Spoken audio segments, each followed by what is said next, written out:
ಕೆಲವೊಂದ್ಸಲ ಈ ಬೆಟ್ಟ ಗುಡ್ಡಗಳನ್ನ ತುಂಬ ನೋಡಿ ನೋಡಿ ಸಮುದ್ರದ ಮುಂದೆ ಅಲೆಗಳ ಶಬ್ದ ಕೇಳ್ತಾ ನಿಂತ್ರೆ ಮನಸ್ಸಿಗೆ ಏನೋ ಒಂಥರ ನೆಮ್ಮದಿ.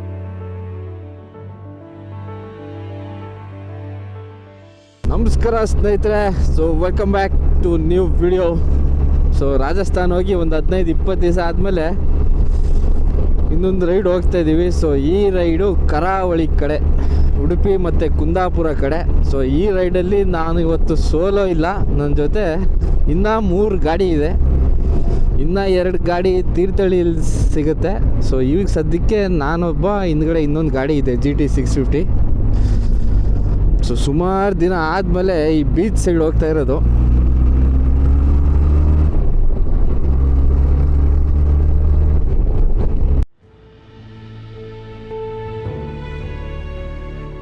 ಕೆಲವೊಂದ್ಸಲ ಹೋಗೋ ಜಾಗಕ್ಕಿಂತ ಹೋಗೋ ದಾರಿನೇ ತುಂಬ ಸುಂದರವಾಗಿರುತ್ತಂತೆ. ಸೊ ಅದು ನನಗಿಲ್ಲಿ ಎಕ್ಸ್ಪೀರಿಯನ್ಸ್ ಆಗ್ತಾ ಇದೆ.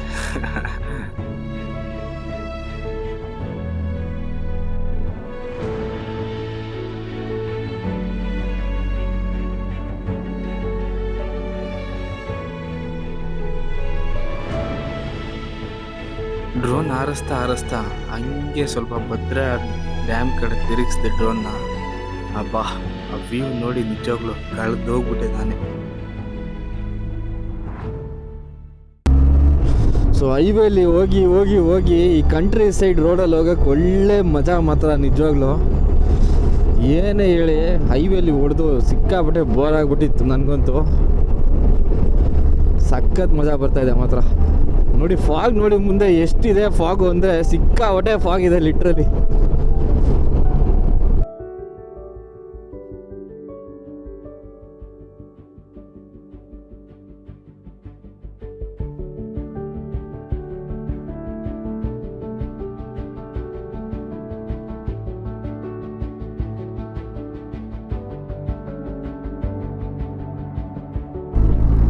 ಸೊ ನನಗಂತೂ ಲಿಟ್ರಲಿ ಈ ಜೈಸಲ್ಮೇರ್ ಫೀಲ್ ಬರ್ತಾಯಿದೆ. ಜೈಸಲ್ಮೇರಿಂದ ಜೋಧ್ಪುರ್ ಓದ್ಬೇಕಾದ್ರೆ ಇದೇ ಥರ ಇತ್ತು ವೆದರು, ಫುಲ್ಲು ಫಾಗು. ಬಟ್ ಅಲ್ಲಿಂದ ಭಯಂಕರವಾಗಿತ್ತು ಬಿಡಿ. ಕ್ರೇಜಿ ಒಳ್ಳೆ ಮಜಾ ಬರ್ತಾಯಿದೆ ಮಾತ್ರ ಈ ವೆದರಲ್ಲಿ, ಈ ರೋಡಲ್ಲಿ ಬೈಕ್ ಓಡ್ಸೋಕ್ಕೆ. ಕ್ರೇಜಿ.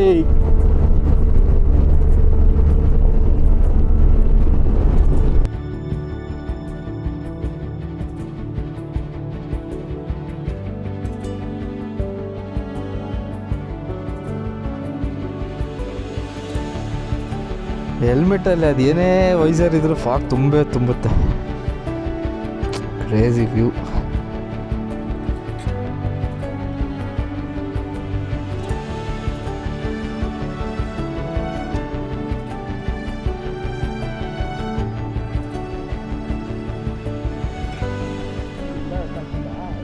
ಹಾಂ, ಡ್ರೋನು ಇದೇ ಸ್ಪಾಟಲ್ಲೇ ಹೋಗಿತ್ತು ಡ್ರೋನ್ ಹೋಸಲಿ. ಅದಕ್ಕೆ ಈ ಸಲ ಇಲ್ಲಿ ಆರಿಸೋದೇ ಇಲ್ಲ ನಾನು. So this is our line up ನೋಡಿ. 1 2 3 so 4.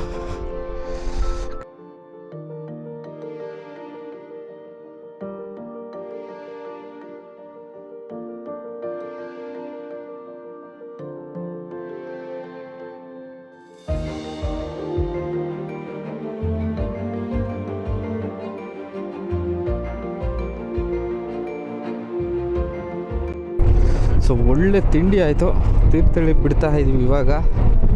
So we R heading towards Kundapura via Hulikal ghat. ನಾನು ಹೋಗಿಲ್ಲ, ಸೊ ಫಸ್ಟ್ ಟೈಮ್ ಆ ರೂಟಲ್ಲಿ ಹೋಗ್ತಾ ಇರೋದು.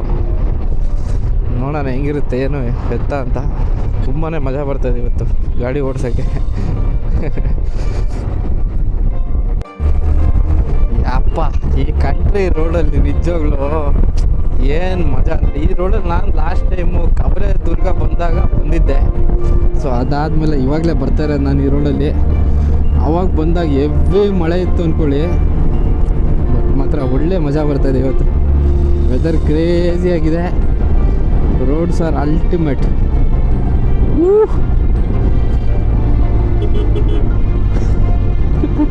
ಲಾಸ್ಟ್ ನಾವು ಇದೇ ಅಂಗಡಿ ಹತ್ರ ನಿಂತ್ಕೊಂಡು ರೋಡೆಲ್ಲ ಮಿಸ್ ಆಗಿ ಯಾರ ಎಪಿಸೋಡ್ ನೋಡಿಲ್ಲ ನೋಡಿ, ತೀರ್ಥಹಳ್ಳಿ ಎಪಿಸೋಡ್ ಒಳ್ಳೆ ಮಜಾ ಇದೆ ಅದು.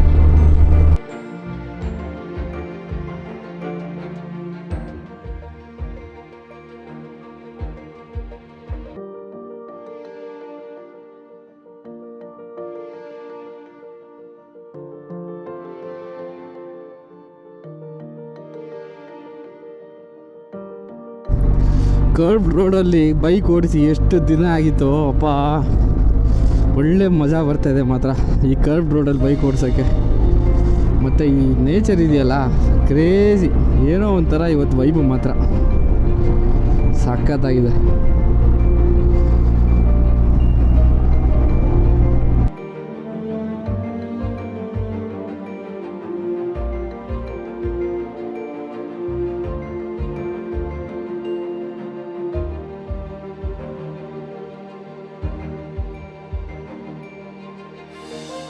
ಇವಾಗ ಹುಲಿಕಲ್ ಘಾಟ್ ಇಳಿತಾ ಇದ್ದೀವಿ.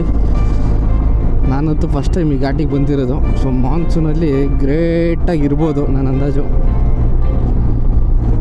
ಈಗ ಆಲ್ರೆಡಿ ಬಿಸಿಲು ಬಂದಾಯಿತು, ಮೇಲೆ ಕೆಚ್ತಾ ಬಿದ್ದೈತೆ ಬಿಸಿಲು.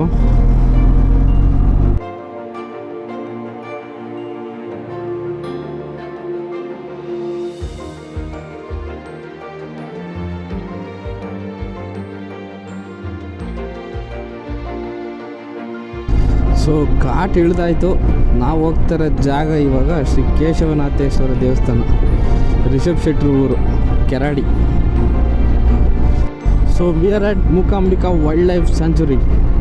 ಈಗ ಜಸ್ಟ್ ಒಂದು ಜಿಂಕೆ ಪಾಸ್ ಆಯಿತು. ನಮಗೆ ಯಾವ್ದಾದ್ರು ಒಂದು ಸಿಗ್ಬೋದಾ, ಒಂದು ಹೋಪಲ್ಲಿ ಯಾವ್ದಾದ್ರು ಒಂದು ವೈಲ್ಡ್ ಲೈಫ್ ಸ್ಪಾಟಿಂಗ್ ಆಗ್ಬೋದು. ಓ ಮೈ ಗಾಡ್, ಕ್ರೇಜಿ ಜಾಗ, ಸಖತ್ತಾಗಿದೆ. ಒಂದು ಗಾಡಿ ನಿಲ್ಲಿಸಿ ಏನಾದ್ರು ಒಂದು ಮಾಡೋಣ. ಸೊ ನೋಡಿಲ್ಲಿ ಜಿಂಕೆದೊಂದು ಇದೆ ಇಟ್ಬಿಟ್ಟವ್ರು ಇಲ್ಲಿ, ಸಖತ್ತಾಗಿದೆ.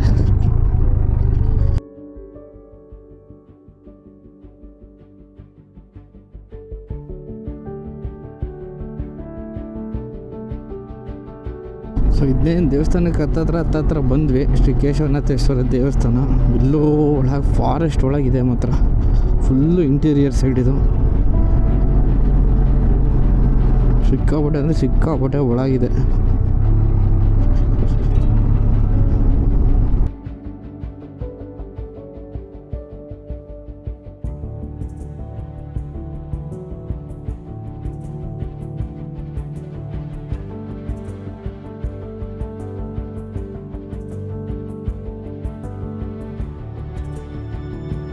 ಸೊ ಇಲ್ಲಿಂದ ಆಫ್ ರೋಡ್ ಶುರು.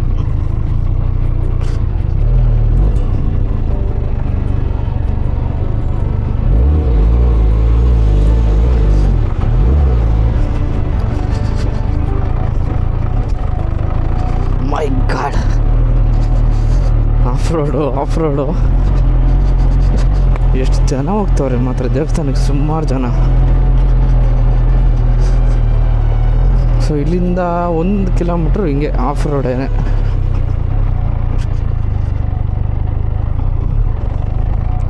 ಸೈಡ್ ಬಾರಣ್ಣ.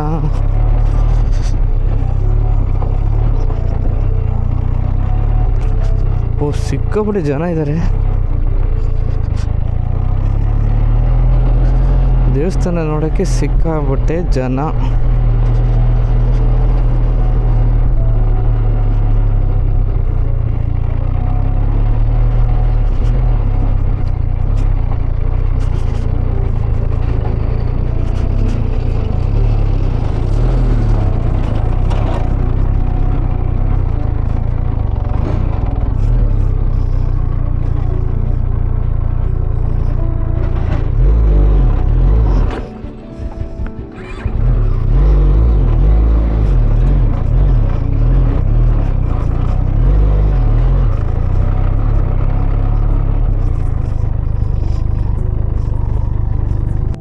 ಸೊ ಆಫ್ ರೋಡು ಕಮ್ಮಿ ಏನಿಲ್ಲ, ಜಾಸ್ತಿನೇ ಇದೆ ಇಲ್ಲಿ.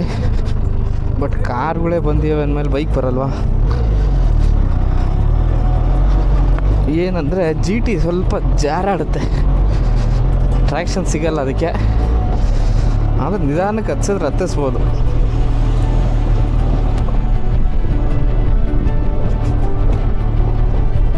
Crazy location. ನಮ್ಮಿಬ್ಬರು ಬೈಕರ್ಸ್ ಅಲ್ಲೂ ಹೋಗ್ತಾವ್ರೆ, ಎರಡೂ ಟಿಟಿನೇ. ಸಖತ್ತಾಗಿದೆ ಜಾಗ, ಲೊಕೇಶನ್ ಅಂತೂ ಅಲ್ಟಿಮೇಟ್.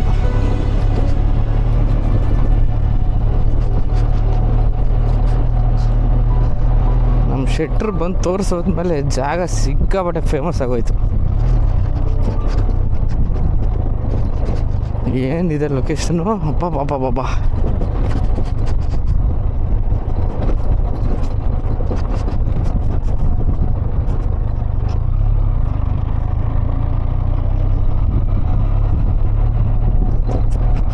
ಸೊ ಇಲ್ಲಿ ಲಾಸ್ಟು, ಇಲ್ಲಿಂದ ನಡ್ಕೊಂಡು ಹೋಗಬೇಕು.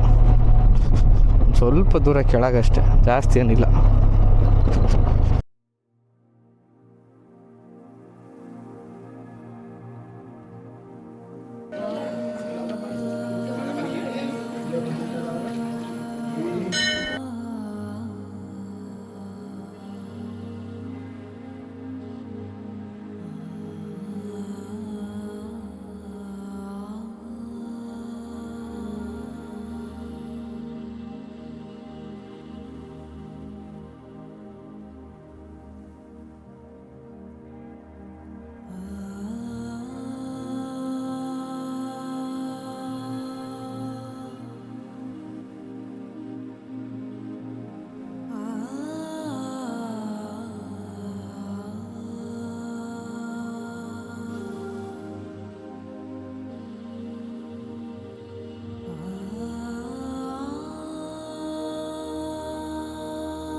ಸೊ ನಾವು ವಿ ಆರ್ ಹೆಡ್ಡಿಂಗ್ ಟುವರ್ಡ್ಸ್ ಕುಂದಾಪುರದಲ್ಲಿ ಊಟ ಮಾಡಿಕೊಂಡು ಸೊ ಮುಂದಿನ ಪ್ಲೇಸಸ್ಗಳ ಬಗ್ಗೆ ನೋಡ್ಕೊಂಡು ಹೋಗೋಣ.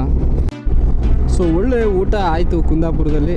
ಈಗ ನೆಕ್ಸ್ಟ್ ನೋಡೋಕೆ ಹೊರಟಿರೋ ಜಾಗ ಪ್ರಸನ್ನ ಆಂಜನೇಯ ಸ್ಟ್ಯಾಚು ಇದೆ ಅಲ್ಲಿ ಕುಂದಾಪುರದಲ್ಲಿ, ತುಂಬ ಚೆನ್ನಾಗಿದೆ. ಸೊ ಅದೊಂದು ನೋಡಿಕೊಂಡು ನೆಕ್ಸ್ಟ್ ಸನ್ಸೆಟ್ ಕಡೆ ಹೋಗೋಣ ಅಂತ ಪ್ಲ್ಯಾನು. ಸೊ ಬನ್ನಿ ಅದೊಂದು ನೋಡ್ಕೊಂಬರೋಣ. ಇವತ್ತಿನ ರೈಡ್ ಮಾತ್ರ ಅನ್ಎಕ್ಸ್ಪೆಕ್ಟೆಡ್ ಥರ ಸಖತ್ತಾಗಿ ಆಗ್ತಾಯಿದೆ. ಎಲ್ಲ ಬೆಳಗಿಂದ ಎಲ್ಲ ಚೆನ್ನಾಗಿ ಆಗ್ತಾಯಿದೆ. ಹಿಂಗೆ ನಾಡೇನು ಒಂದು ದಿವಸ ಹಾಕ್ಬಿಟ್ರೆ our ride will be completed.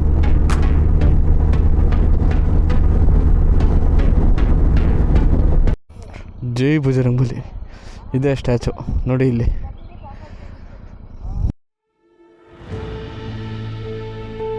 ಹನುಮಂತನ ಮೇಲಿರೋ ಪಾಚಿ ನೋಡಿ ನನಗೆ ಇದೇನು ಯಾರು ಮೇಂಟೈನೇ ಮಾಡಲ್ವಾ ಅಂತ ಅಂದ್ಕೊಂಡಿದ್ದೆ. ಬಟ್ ಹತ್ರದಿಂದ ನೋಡಿದಾಗಲೇ ನನಗೂ ಗೊತ್ತಾಗಿತ್ತು ಹನುಮಂತನ ಸೌಂದರ್ಯ ನಿಜ ಅದ್ಭುತ.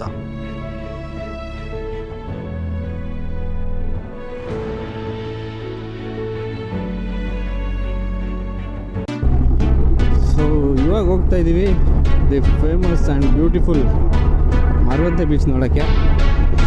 ಸೊ ಬನ್ನಿ ಅದನ್ನು ನೋಡೋಣ. ಕರೆಕ್ಟು ಸನ್ಸೆಟ್ ಟೈಮಿಗೆ ಅಲ್ಲಿ ಹೋಗೋಣ ಅಂತೇಳಿ ಪ್ಲ್ಯಾನ್ ಮಾಡ್ಕೊಂಡು ಹೊರಟ್ವಿ. ಸೊ ಆಲ್ಮೋಸ್ಟ್ ನಾವು ರೀಚ್ ಆಗ್ತೀವಿ ಸನ್ಸೆಟ್ ಟೈಮಿಗೆ.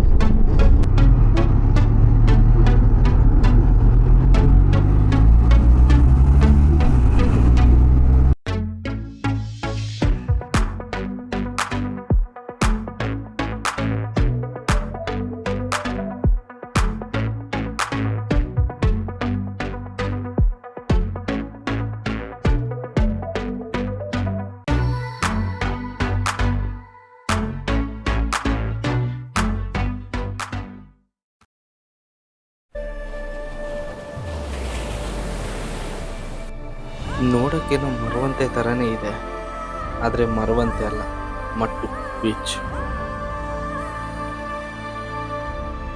ಬೀಸೋ ಅಲೆಗಳ ಶಬ್ದಕ್ಕೆ ನಿಮ್ಮಲ್ಲಿರೋ ಸುಮಾರು ಪ್ರಶ್ನೆಗಳಿಗೆ ಉತ್ತರ ಸಿಗುತ್ತೆ. ಗೋಲ್ಡನ್ ಅವರ್ಸಲ್ಲಿ ಬೀಚ್ಗಿಂತ ಸುಂದರವಾಗಿರೋದು ಇನ್ನೊಂದು ಏನಿದೆ ಹೇಳಿ.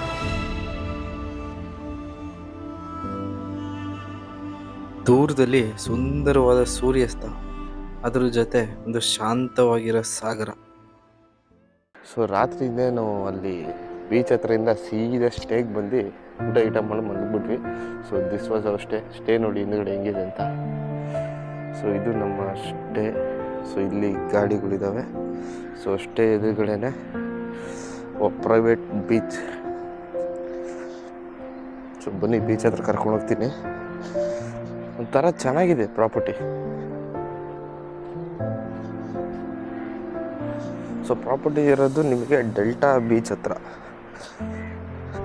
ಸೊ ನೋಡಿ ಹಿಂದ್ಗಡೆ ಪ್ರಾಪರ್ಟಿ. ಸೊ ಇಲ್ಲಿ ಮುಂದ್ಗಡೆ ನಡ್ಕೊಂಡು ಹೋದ್ರೇ ಪ್ರೈವೇಟ್ ಪ್ರಾಪರ್ಟಿ ಅಲ್ವಾ. ಸೊ ಪ್ರೈವೇಟ್ ಬೀಚ್ ಥರ ಮಾಡಿಕೊಂಡಿದ್ದಾರೆ.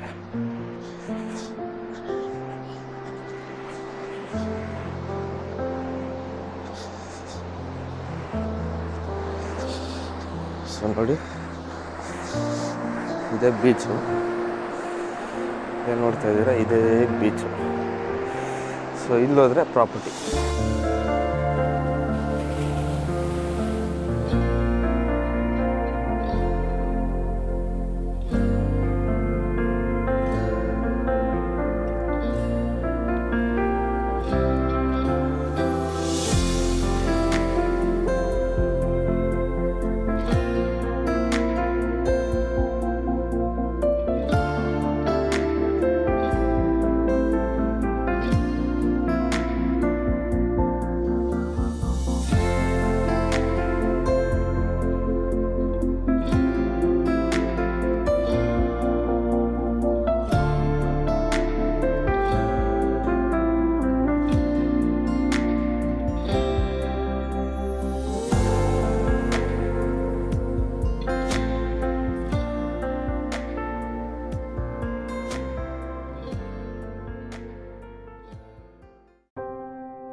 ಸೊ ತಿಂಡಿ ಮಾಡಿಕೊಂಡು ನಾವು ನೆಕ್ಸ್ಟ್ ಹೊರಟಿದ್ದ ಜಾಗನೇ ದಿ ಸೆಂಟ್ ಮೇರೀಸ್ ಐಲ್ಯಾಂಡ್.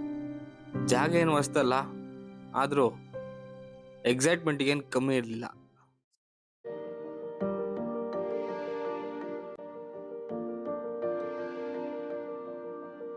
ಸುತ್ತ ಸಾಗರ, ಮಧ್ಯದಲ್ಲಿ ದ್ವೀಪ, ದ್ವೀಪದ ತೀರದಲ್ಲಿ ಎಲ್ಲ ಬ್ಲೂ ವಾಟರ್. ನೋಡಕ್ ಕಣ್ಣಿಗೆ ಹಬ್ಬದ ಥರನೇ ಇತ್ತು.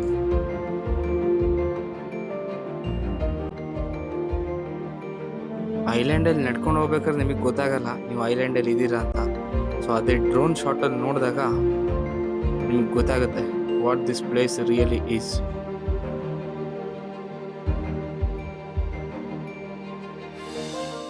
ನೋಡೋಕ್ಕೇನೋ ತುಂಬ ಸುಂದರವಾಗಿದೆ, ಬಟ್ ಅಷ್ಟೇ ಡೇಂಜರಸ್ ಕೂಡ ಹೌದು.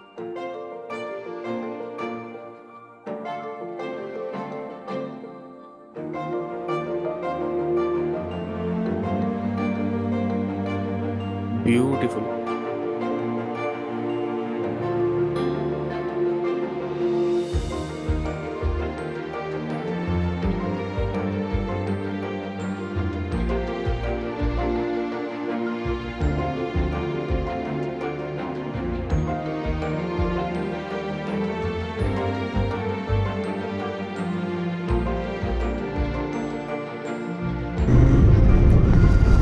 ಸೊ ನಮ್ಮ ವಿಡಿಯೋನ ಎಂಡ್ ಮಾಡೋ ಸಮಯ. ಹೋಪ್ ನಿಮಗೆ ಈ ವಿಡಿಯೋ ಇಷ್ಟ ಆಗಿದೆ ಅಂತ ಅನ್ಕೋತೀನಿ. ಸೊ ಇಷ್ಟ ಆಗಿದ್ದರೆ ವಿಡಿಯೋಗೆ ಒಂದು ಲೈಕ್ ಮಾಡಿ, ಆ್ಯಸ್ ಯೂಶುವಲ್ ಒಂದು ಸಬ್ಸ್ಕ್ರೈಬ್ ಮಾಡಿ. ಮುಂದಿನ ವಿಡಿಯೋದಲ್ಲಿ ಸಿಗೋಣ ಅಂತ ಹೇಳ್ತಾ ಟೇಕ್ ಕೇರ್, ಬಾಯ್ ಬಾಯ್.